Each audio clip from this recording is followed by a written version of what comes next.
This is the future of direct selling and this is the concept of base concept of direct selling. దాన్ని చట్టం చేయడానికి కూడా కారణం ఇదే. ఎందుకు చట్టం చేశారంటే కల్తీ ప్రోడక్ట్ తయారు చేయడానికి అవకాశమే లేనటువంటి ఏకైక ఇండస్ట్రీ డైరెక్ట్ సెల్లింగ్. కల్తీ చేస్తే కంపెనీ ఉండదు. న్యూ మ్యాగ్ అంటే ఎవరు లేడీరా? SR no?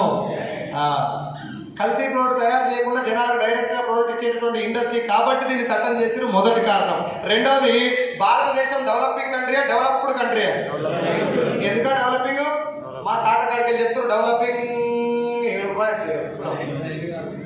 రీజన్ ఏంటి సార్? పైసలు లేకనా ఇంకేమైనా కారణం ఉందా?